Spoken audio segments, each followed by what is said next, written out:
Mesdames et messieurs, bonjour. Bonjour et bienvenue à The Cure Show, une émission produite par TML TV où nous mettons en lumière des personnalités inspirantes qui, par leurs engagements, contribuent au développement de nos communautés et de notre pays.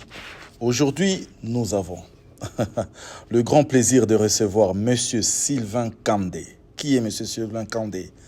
Auteur, agent des forces de l'ordre et acteur engagé dans la communauté. À travers son ouvrage politique dénommé « Le défi de modernisation de la police nationale congolaise », il partage une réflexion profonde et de propositions concrètes pour l'avenir de la police nationale congolaise et le renforcement de l'état de droit en République démocratique du Congo. Monsieur Kandé, merci. Merci d'avoir accepté notre invitation. Merci d'être là sur The Cure Show. C'est moi qui vous remercie. TML TV vous dit merci. Parce que ce que nous avons appris de votre livre, il était temps que vous en parliez à la communauté congolaise, quoi que nous soyons ici aux États-Unis. Bonjour, Monsieur Kandé. Bonjour, mon frère. Comment allez-vous? Je vais très bien. Je suis content d'être dans votre show, dans ce beau cadre. Et je veux dire merci à The Cure Show et à vous-même, avec toute votre équipe. C'est un grand plaisir pour moi de me présenter ici. Et je vous dis merci. Et comme vous l'avez dit, le défi des modernisations de la police nationale congolaise, c'est plutôt un livre et une réflexion scientifique et pratique dans le domaine de l'ordre public et, je veux bien dire, dans le domaine de la police. Donc, merci, je suis là. J'espère que nous allons essayer de décortiquer ce qu'il y a dedans et pour l'intérêt de nos très chers spectateurs que nous suivons en ce moment. Voilà, ça c'est vraiment la raison majeure que nous vous avons eue ici pour parler de votre livre, Le défi de modernisation de la police congolaise. Ce n'est pas un rêve, ce n'est pas un mythe, c'est quelque chose qui existe. Je suis sûr et certain que sur la caméra de Tracy Gaston Lokoilondolé, vous avez pu voir ce livre, cet ouvrage de notre frère congolais ici à Los Angeles, M. Sylvain Kandé. Ok, M. Sylvain Kandé, nous avons quelques questions qui pourront peut-être nous aider à comprendre encore davantage votre livre.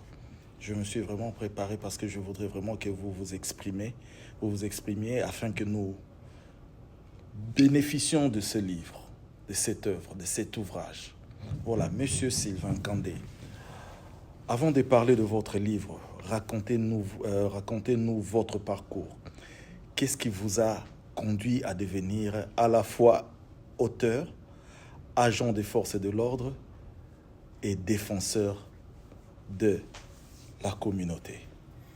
Un grand merci. Un parcours, écoute, je veux bien dire en bref que je suis congolais, je suis né au Congo, j'ai grandi au Congo, je suis un ancien de l'université protestante au Congo. J'ai commencé mon âge adulte, j'ai commencé ma vie active au Congo et je travaille un tout petit peu au Congo dans le domaine de la défense parce que j'ai fait l'avocature au Congo. Et puis, je suis venu ici aux États-Unis. Okay.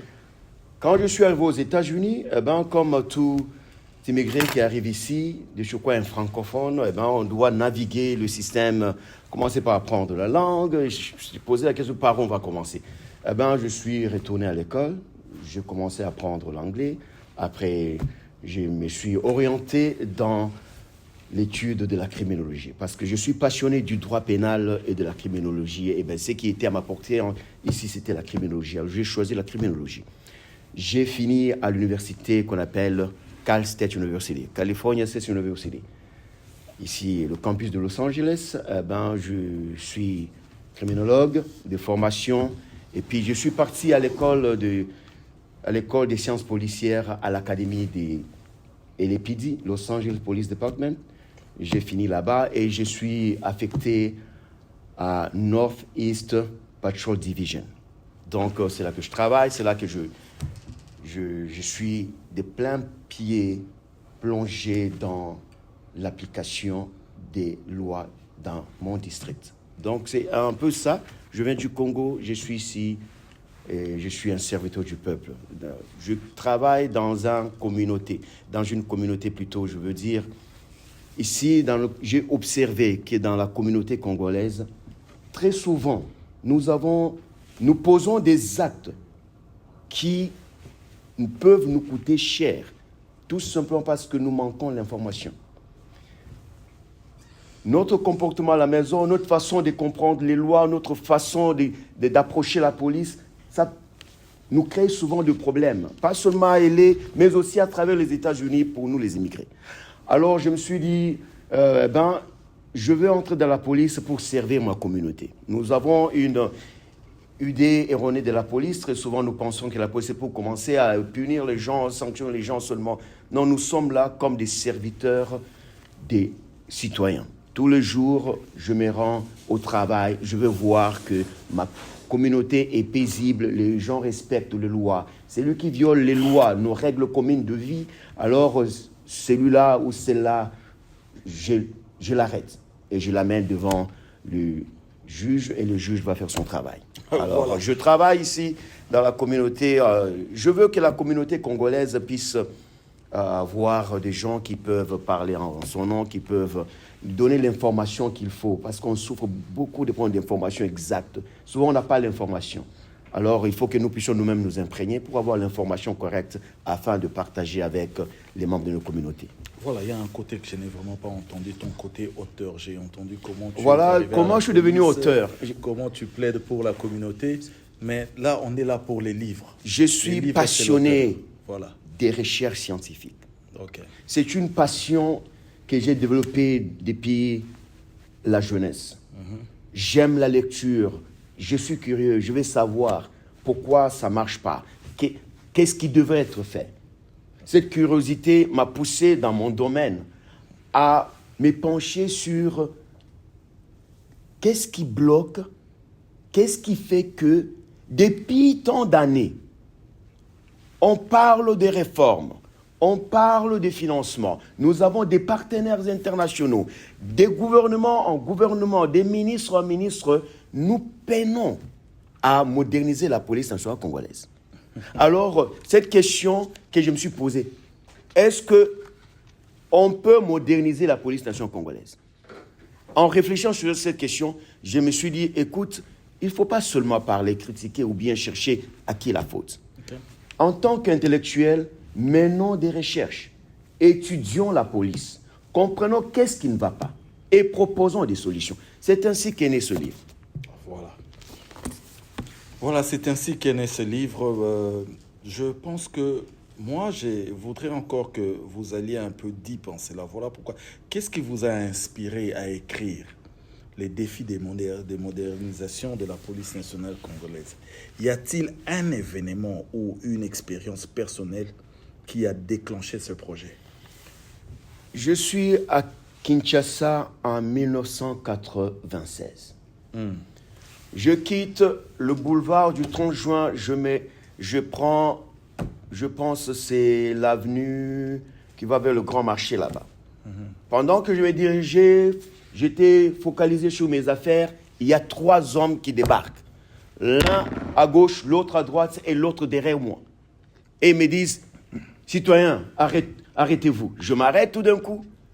Ils commencent à me toucher, ils commencent à me fouiller. J'ai dit, qu'est-ce qu'il y a? Il dit, écoute, nous pensons que tu détiens des choses qui sont suspectes. Eh bien, ils ont pris les quelques billets d'argent que j'avais en poche et sont partis. Eh bien, cet événement est passé. Je vois chaque fois à la télé les policiers, la manière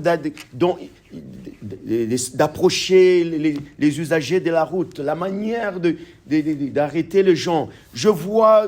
J'ai vu une photo de Lumumba qui était menotté dans un véhicule. Je suis révolté par tout ceci. Je me suis dit, il y a moyen de faire mieux. J'ai suivi le procès là sur Fiston Kabea. surtout ce procès. Quand j'ai suivi ce procès, c'est que les policiers disaient, ça m'avait vraiment révolté. Le juge pose la question à ce policier. Messieurs, déclinez votre identité. Le policier décline ses identités. Et puis, le juge lui pose la question, comment étiez-vous devenu policier? Et il raconte une histoire du genre, eh ben, j'étais un jour chez nous, le mari de ma tante m'a appelé, eh ben, il m'a dit si je veux devenir policier. J'ai dit oui, il m'a donné l'uniforme et puis il m'a donné une arme et m'a dit que je suis devenu policier. Non, ces choses sont documentées. Je me suis dit, ce n'est pas un cas isolé. C'est ce qui est encore plus grave. Ce n'est pas un cas isolé. La majorité de nos agents de police, c'est comme ça. Okay. Alors, j'ai peiné dans mon cœur en tant que professionnel, un officier de police formé, expérimenté. J'ai peine dans mon cœur de voir mon pays, la police de mon pays, évoluer comme ça. Alors, je me suis dit, je veux proposer quelque chose. Toutes les idées que j'avais, je me suis dit, écoutez, je vais les mettre ensemble, mener quelques recherches scientifiques et proposer quelque chose. Okay. Écoute, j'ai écrit ce livre, j'ai proposé quelque chose dedans. Je pense la procédure de recrutement, de sélection, de formation, la formation des bases et la formation continue et la formation avancée. Je proposais ça dans ce livre. Je veux que la police nationale congolaise puisse sortir. Je veux que dans les années qui viennent, qu'on ne puisse plus jamais avoir ces genres de discours. Ma tante m'a appelé. Le mari de mon oncle, de ma soeur m'a appelé. Derrière la maison, il m'a donné l'uniforme et une arme. Je suis devenu policier. Non. Okay. Je veux que cela change. Voici les choses qui m'ont poussé à écrire. Okay, donc, si je comprends bien, avant d'aller à ma troisième question, si je comprends bien, toutes ces propositions-là, tout ce que vous avez à l'idée par rapport à ce qui est arrivé, par rapport au changement que vous vouliez dans cette police nationale, seront retrouvés ici dedans. Vous allez retrouver mes propositions ici.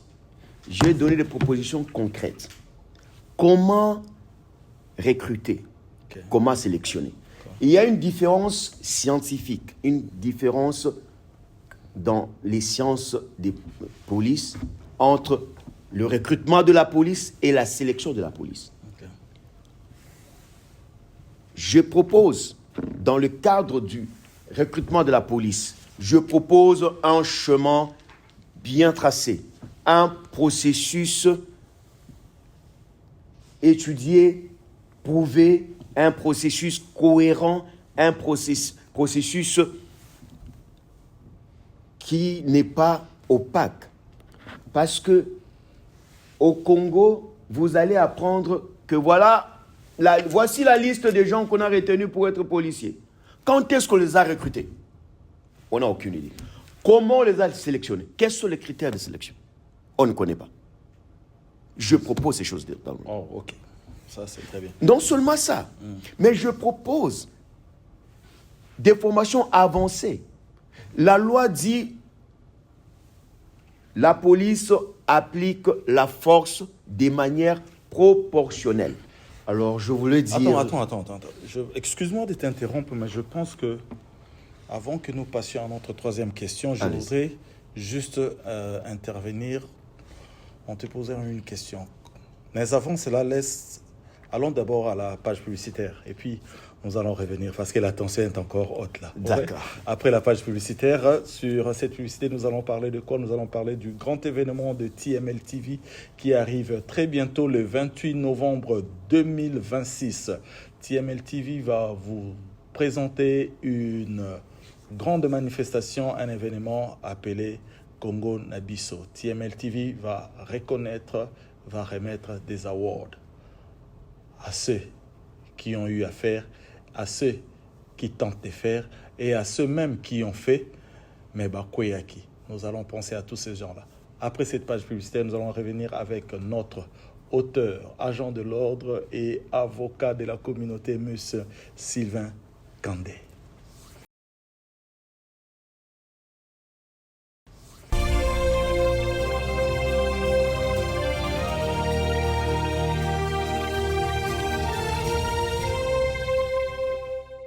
This one is for the culture. The Dia Kongonabiso Gala is about honoring our people and history, celebrating our root, bringing the Congolese community together and beyond. It's a pride, it's a unity, it's a legacy, all in one night. Be in the room that night. It's a special room, it's a special night. Be there.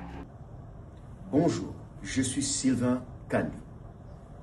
Je vous invite à venir participer à la conférence du lancement officiel de ce livre, Le défi de modernisation de la police nationale congolaise.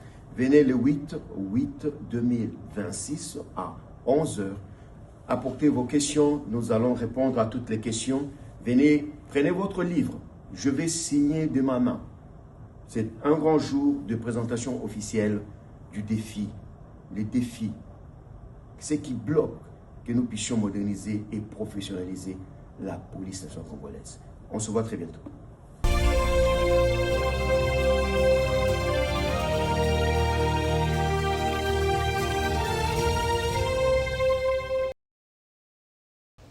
Voilà, mesdames et messieurs, nous sommes de retour avec monsieur l'auteur, monsieur l'agent de force de l'ordre et monsieur l'avocat de la communauté, monsieur Sylvain Kandé.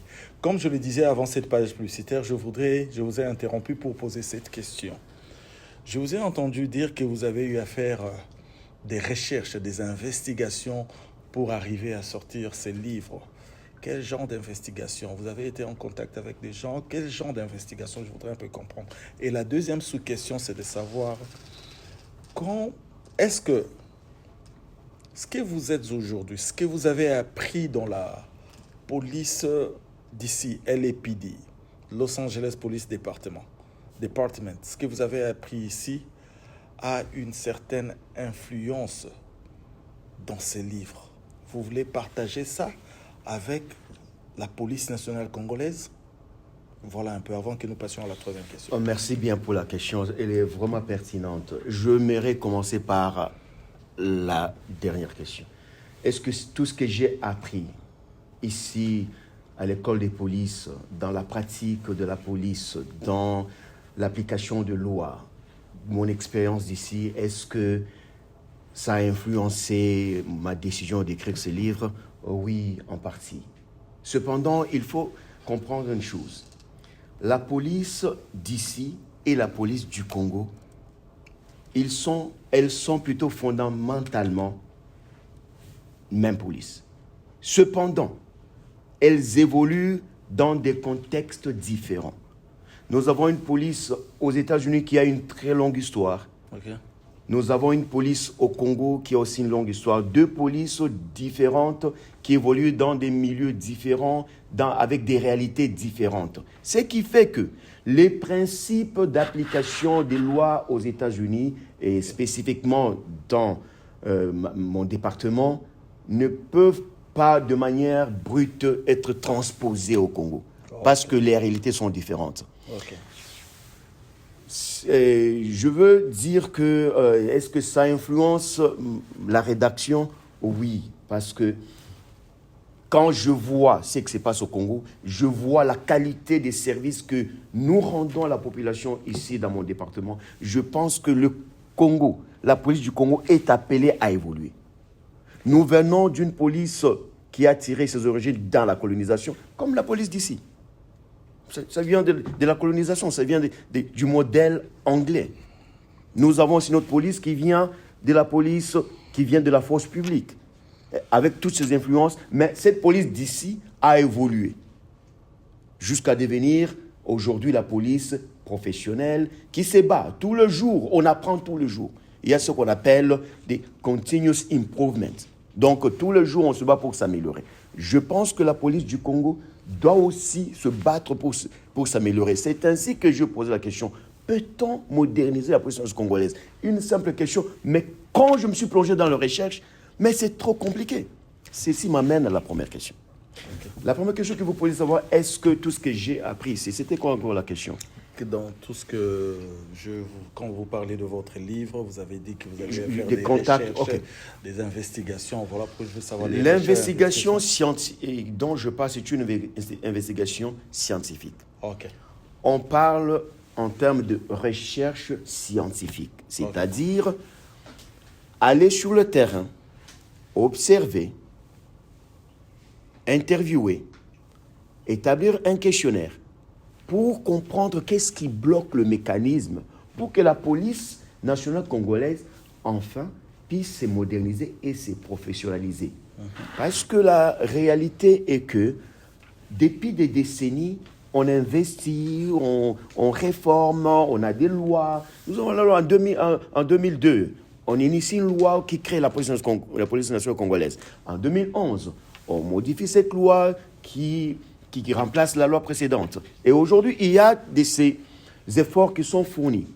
Cependant, on peine toujours à avoir une police moderne et une police professionnelle. Alors, ces investigations, ces recherches m'ont amené à écrire ce livre. Je les ai contenus dans ce livre pour dire, voilà, j'espère quelqu'un va lire.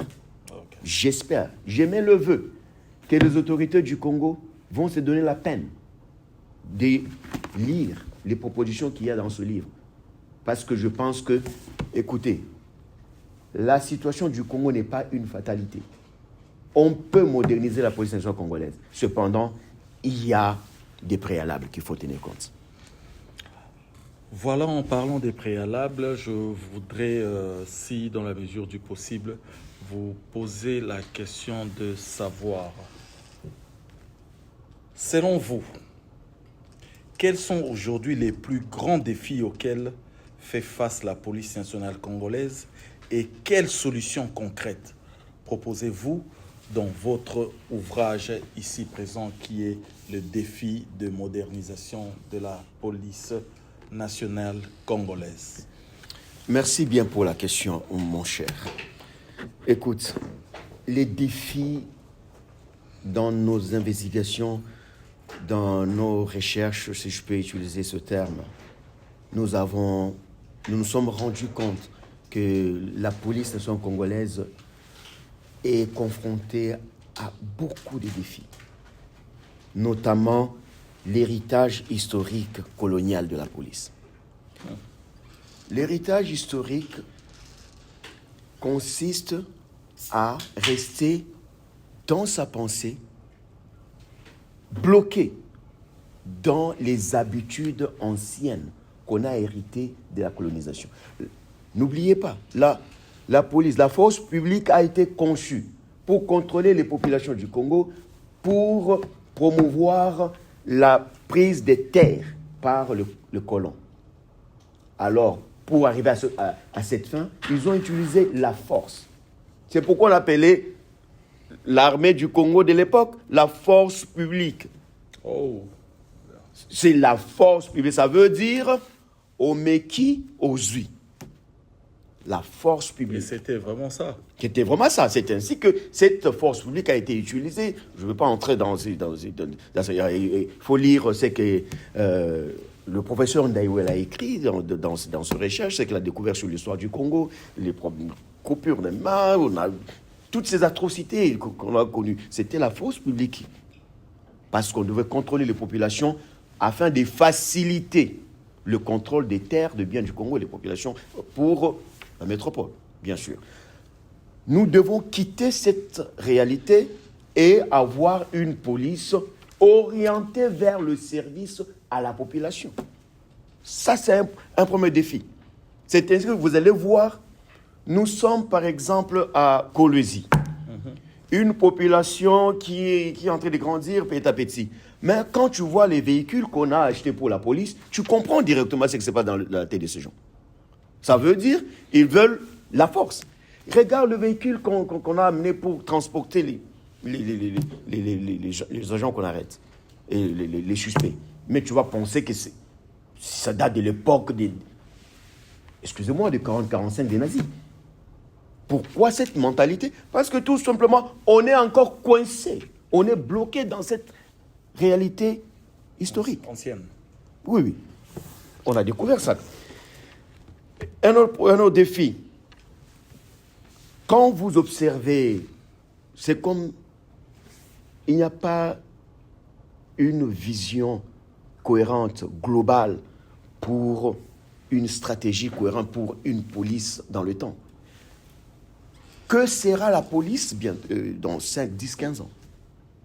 Est-ce qu'on va continuer à voir ces agents de police qui sont mal vêtus, mal nourris, qui ne sont pas motivés? On doit continuer à voir ces agents de police qui partent faire le travail pour rançonner, maltraiter la population.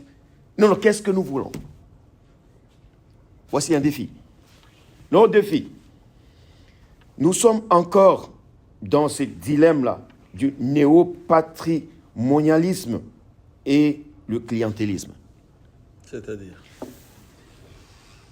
Dans le temps, les policiers, on devenait policier selon la volonté de celui qui règne. Donc, si je veux, je suis par exemple celui qui règne à Kinshasa, sur le plan politique, j'aimerais que telle personne soit mon policier. Je vais le prendre, je le nomme là-bas pour qu'il puisse exécuter ma volonté.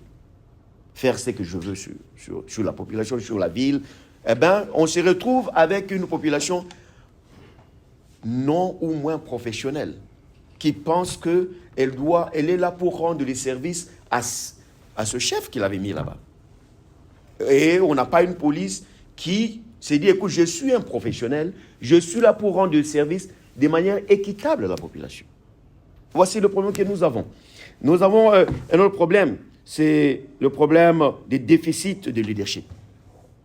La police, j'avais mal. Un jour, je vois les autorités de la MONUSCO, bien MONUC, en train de donner, ils ont rassemblé les officiers, donc les divisionnaires, les hauts officiers, le haut cadre de la police nationale congolaise, pour leur apprendre le leadership, la déontologie professionnelle du policier.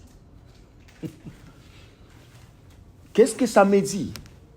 Ça veut dire, ces gens qui sont aussi là-bas, avec tous les galons qu'ils ont, ne comprennent pas qu'ils sont des chefs. Ce qu'on leur apprend à ces stades-là devrait être appris quand le jour qu'ils ont mis leurs pieds dans la police, à l'école de police. C'est ce qu'ils devaient déjà savoir. On devrait leur dire ça là-bas. Et puis, il y a ce qu'on appelle la formation continue. Ce sont des choses que je propose ici dans mon livre. Parce que ce sont des défis auxquels on est confronté. Il y a un autre problème. Il y a encore combien de défis là? Il y a beaucoup de défis. C'est pourquoi je voulais m'arrêter peut-être à ces défis-ci. Mais je voudrais me rassurer d'abord. Tous ces défis-là sont dans les livres. Dans le livre. Je veux citer celui-ci. J'aurais bien voulu qu'à chaque fois que vous lisiez quelque chose de très important, vous nous donnez référence dans votre livre, la page si possible. Ok. Si pas possible. Les défis ici sont relevés au titre 2 de ce livre. Okay. Donc, vous pouvez trouver ça là-bas. Et les résolutions, mes recommandations, les stratégies opérationnelles sont au titre 3. J'ai appelé ça le nouveau paradigme, que j'appelle la nouvelle police nationale congolaise. Okay. Je veux une nouvelle police nationale congolaise. Je veux un nouveau standard. Je veux une nouvelle façon de faire les choses. Okay. C'est ce que je veux. Et même, je voudrais donner ce défi ici. C'est la dépendance aux partenaires internationaux. Je remarquais non seulement qu'on va rassembler des adultes, des hauts cadres de la police pour leur parler de la déontologie de la police, qui je trouve que c'est un manque de respect pour moi. Mais on a cette dépendance aveugle aux partenaires internationaux. Ça me dit qu'on ne connaît pas ce qu'il faut faire. On ne connaît pas c'est quoi la police, on ne connaît pas comment faire la police. C'est pourquoi on se laisse à la merci de ces partenaires internationaux. Je ne dis pas que c'est mauvais qu'ils partent. Non. Je suis en train de dire que si nous ne savons pas ce que nous voulons, les partenaires internationaux ont leur façon de faire, qu'on appelle autrement, ont leur agenda. Ils vont accomplir leur agenda. Aussi bien longtemps que nous ne savons pas ce que nous voulons de notre police, nous n'avons pas une vision, ils vont vous dire, voici ce que nous voulons que vous puissiez faire. Cependant, ces partenaires, ils sont européens, mon cher ami. Il y a même les États-Unis qui participent dans certains... il y a un programme du département du ministère de qu'on appelle ça, secrétaire d'État ici, qui finance certains programmes à travers le monde, au Kenya, en Asie, y compris au Congo aussi. Alors, comment ça s'est fait? Les partenaires internationaux, ils financent ce qui leur intéresse. Si vous ne savez pas ce que vous voulez de votre police, ce n'est pas vraiment leur problème. Leur problème, c'est de voir dans ce que vous êtes, qu'est-ce qui peut leur bénéficier. Alors, tu vas voir, pendant les États, tu vas dire, écoutez, je vais financer en Asie, par exemple, le programme sur le terrorisme. Parce que c'est ce qui les intéresse. Mais, vous dites, voilà, je vais financer le programme, par exemple, de l'école nationale de police où on va enseigner ça. Ils vont dire, on va financer là-bas, mais ça ne sera pas leur priorité. Pourquoi? Parce que ce n'est pas leur pays. Et je ne voudrais pas dire qu'ils n'ont rien à foutre de cela, mais toutefois, ce n'est pas leur pays. Ce n'est pas leur pays. Quel que soit ce qui arrive là-bas, ce qu'ils font, ça cadre avec leurs intérêts. Votre livre est aussi un appel au patriotisme et à la responsabilité citoyenne. Quel message souhaitez-vous transmettre aux jeunes Congolais, aux autorités et à la diaspora concernant l'avenir de la République démocratique du Congo? Commençons par la diaspora. Voilà. J'ai observé une chose depuis que je suis venu et j'ai quitté le pays. Quand je suis arrivé aux États-Unis, j'ai rencontré un groupe de jeunes, nos frères et sœurs ici. La question que l'un d'eux me pose, je venais fraîchement d'arriver aux États-Unis. Il m'a dit, Sylvain, est-ce que tu peux aujourd'hui retourner au Congo? J'ai dit, pourquoi ne pas retourner au Congo? Ça, c'est quelle question? Ce n'est pas une question pour moi. Il dit, ah bon, tu n'as pas peur? J'ai dit, j'ai peur de quoi? J'ai peur de qui? Le Congo, c'est mon pays. Si je veux retourner au Congo, je retourne au Congo. Il dit, mais tu n'as pas peur qu'on t'arrête? J'ai dit, qu'est-ce que moi je vais faire pour qu'on m'arrête? Je ne suis pas un criminel, je n'ai rien fait au Congo pour que le Congo m'arrête. Pourquoi la personne t'a posé cette question? Alors, je me suis posé cette question. Mais pourquoi tu me poses cette question? Moi, je viens fraîchement d'arriver aux États-Unis. Ah. Alors, je vais découvrir plus tard qu'il y a cette psychose, il y a cette façon de voir et de comprendre les choses dans les communautés congolaises à travers le monde qui pensent qu'ils doivent être contre tout ce qui s'est fait au Congo. Ok, je comprends. Ils veulent être contre. Ils veulent que ça marche. Ok. Vous voulez que ça marche? Il y a un monsieur qui a dit, oh, c'est une dame. Elle est indienne. Elle a dit, tu veux voir le changement? Sois le changement. Be the change. Donc, au lieu de demander que, voilà, je veux que le Congo change. Ok. Ceux qui travaillent au Congo, ils pensent qu'ils font ce qu'ils peuvent. Qu'est-ce que toi, tu proposes? En tant que diaspora, qu'est-ce que nous proposons? Nous sommes là en train de critiquer, d'insulter tous les jours, c'est ce que nous faisons. Qu'est-ce que nous proposons? Écoutez, je ne dis pas que voilà tout ce qui... Non, j'ai dit, écoutez, en tant que Congolais, c'est ma responsabilité de participer à un Congo meilleur. Si je veux que ça change, ça doit changer avec moi. Alors, j'ai écrit ce livre pour... Je demande à nos frères et sœurs de la diaspora. C'est bien de critiquer, c'est bien d'insulter. Cependant, je veux que vous puissiez apporter quelque chose pour proposer, afin que ça puisse se changer un jour. Si le Congo change, regardez quand les léopards ont joué ici. Qui n'était pas content? Tout le monde. Tout le monde était content. Donc, nous voulons un Congo fier. Cette fierté que nous avons avec les léopards, que ça puisse se transposer dans tous les autres domaines. Voilà, la diaspora, vous avez un défi. Que chacun de vous puisse apporter quelque chose à proposer. Deuxième chose, aux jeunes Congolais, aux jeunes qui sont encore aux études, aux intellectuels, le problème de la police nationale congolaise ne devait pas être traité dans les rues avec légèreté. Non. La police est un corps. La police, c'est un service public. La police, c'est cette porte d'entrée à la justice. La police, c'est ces agents de l'ordre qui sont au quotidien en contact permanent avec la population. Comment vous voulez que ces gens soient? Je veux que ce soit un débat intellectuel. Nous avons nos professeurs à l'université. Je salue le professeur Raoul Kienge Wakienge. Je salue tous les professeurs qui sont à l'école de criminologie à l'université de Kinshasa. C'est notre devoir de mener des recherches, de comprendre pourquoi ça ne marche pas, pourquoi les politiciens sont bloqués. C'est à nous, en tant qu'université, d'apporter des solutions pour dire, voilà, nous avons réfléchi, votre blocage vient d'ici, voici ce que nous vous proposons. C'est le travail de l'université. Oh, voilà, le travail de l'université. Je demande, nous devons élever le débat. Quittons ces niveaux-là où tout le monde parle de tout. Non. Je veux que les intellectuels, je veux que les gens qui comprennent les choses puissent dire, c'est notre devoir de nous arrêter, de regarder qu'est-ce qui ne va pas, de mener des recherches scientifiques. Je dis bien scientifiques. On ne parle pas de la politique, on parle de la science. Le fruit de ces recherches, proposer aux acteurs. Dites-leur, voici ce que nous vous proposons, qui peut apporter solution pour le bien de tout le monde.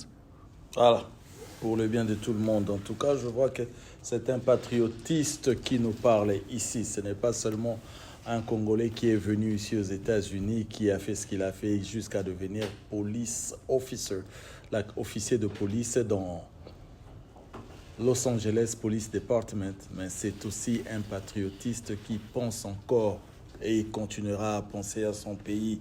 Voilà, si les décideurs, aujourd'hui les décideurs, je vais un peu reformuler cette question par rapport à tout ce que j'ai entendu de vous. Oui. Si les décideurs politiques, les responsables de la police et chaque Congolais vous demandez de rentrer au Congo et faire part de la rééducation, si je dois le dire, de la police nationale congolaise, avec votre appui, surtout par rapport à ce que ce livre nous dit. Est-ce que M. Sylvain Kandé serait d'accord? Ça me retourne à la question là que le jeune homme m'avait posée. Est-ce que tu vas rentrer au Congo ou pas? Parce que lui, il t'a posé la question de savoir, parce qu'un Congolais qui quitte le Congo avec toutes les souffrances, il arrive ici, est-ce que vous avez l'issous? Mais là, la question est par rapport à ce que vous avez appris ici maintenant. Voilà. Je suis vraiment... Est-ce que M. Sylvain Kandé... Je suis content que vous puissiez poser cette question. Oui. Parce que, généralement, vous savez, quand je vois les tractations, quand je vois les agitations des Congolais à l'étranger, ça me dit que les Congolais aiment leur pays. Seulement, ils ne savent pas par où passer pour aider leur pays. Ils ont des mauvaises informations. Ça, c'est un autre sujet. Est-ce que j'ai eu le temps d'étudier, j'ai eu le temps de me former, j'ai eu le temps de travailler? Si on me demandait aujourd'hui de retourner au Congo, est-ce que je peux aller apporter ma pierre de contribution? Ça, c'est une décision simple pour moi. Parce que je veux que le Congo... Donc, c'est oui. C'est oui. Parce que je veux que le Congo... Quand je regarde le Congo, dans mes pensées, je vois un Congo là-bas, dans une splendeur, dans sa grandeur.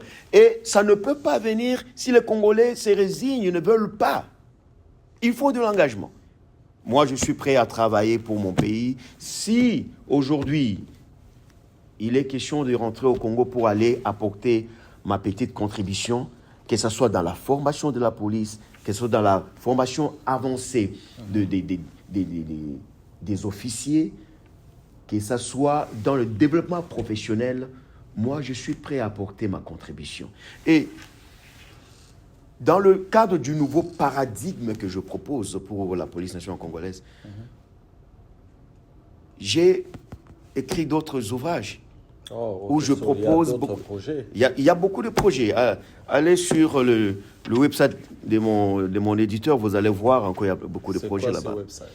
Inkstormhouse.com. Vous allez nous donner ça parce que nous allons mettre ça au bas de page, comme ça tout le monde pourrait avoir l'opportunité d'aller vérifier, donc, voir un peu vos prochains projets. Il y a plein de projets comme ça, je suis prêt. Les cours de base pour l'Académie des sciences policières. Ce que nous voulons pour notre police, c'est notre vision. C'est à nous de donner la vision et les partenaires viendront se greffer sur notre vision. Si nous n'avons pas cette vision, ils vont venir nous imposer ce que j'ai relevé, c'est les défis. La dépendance aux partenaires.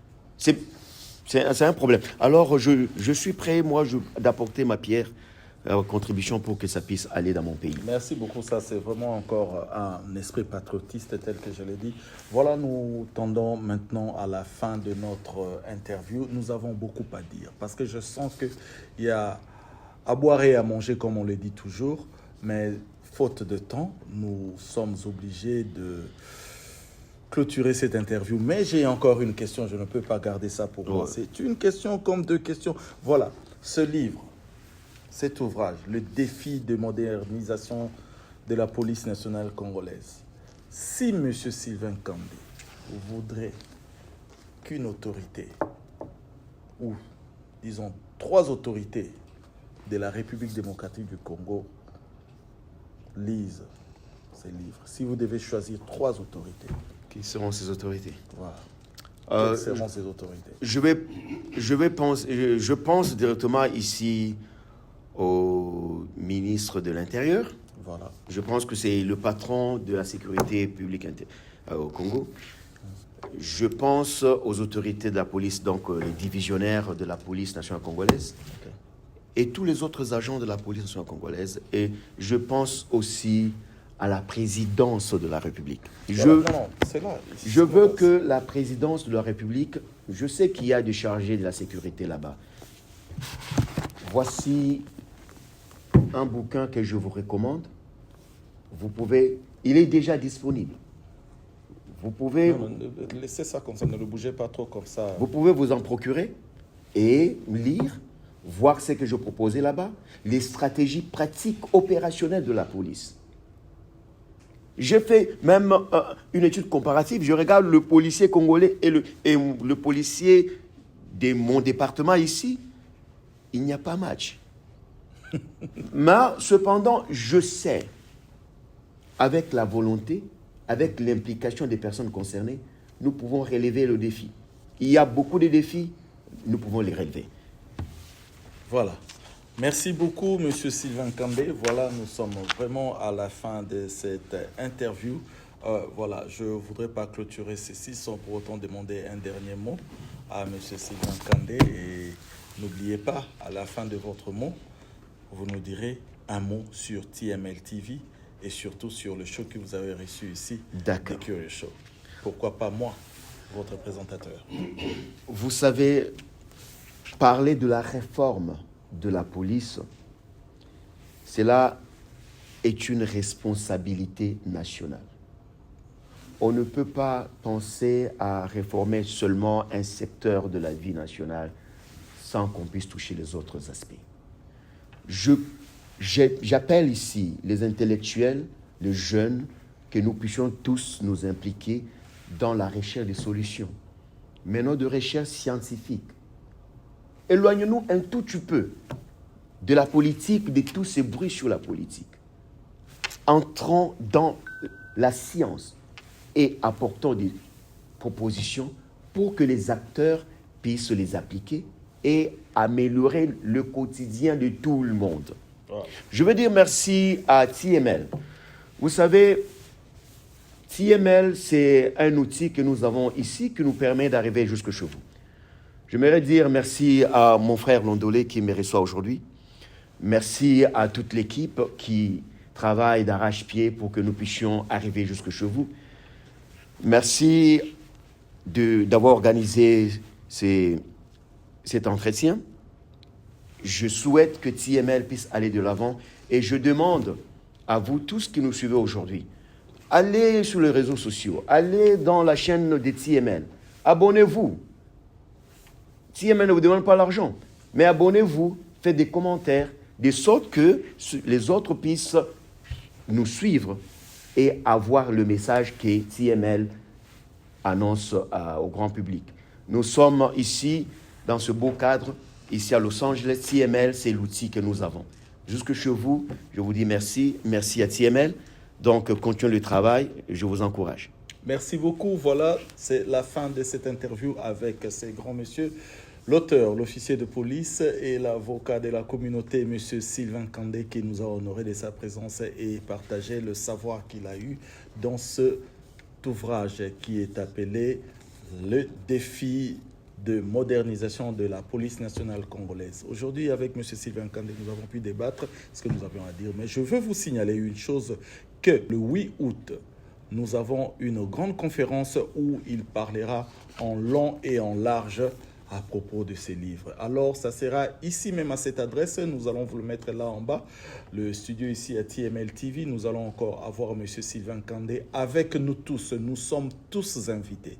Ça, c'est une invitation à nous tous. Soyons là. Posons nos questions. Des questions que je n'ai pas pu poser ici, faute de temps. Vous allez poser vos questions et nous allons discuter à propos de ces livres le 8 août à 11h ici même à Los Angeles dans cette très belle salle. Monsieur Sylvain Kandé, je vous dis merci encore une fois. Merci d'être venu. C'est moi qui vous remercie. Voilà. Et voilà, les Curieux Show avec TML TV, nous vous disons, n'oubliez pas de vous abonner, partager, commenter et aimer. Nous vous disons merci. Je ne peux pas finir sans pour autant dire merci à cette équipe technique qui nous a soutenus du début à la fin. Nous continuons avec eux. À mon jeune fils, Tracy Gaston Lokoy Londolé et Destiné Luigi Lokoy Londolé. Merci beaucoup pour ce travail et nous vous disons merci. À la prochaine. Merci. Bye.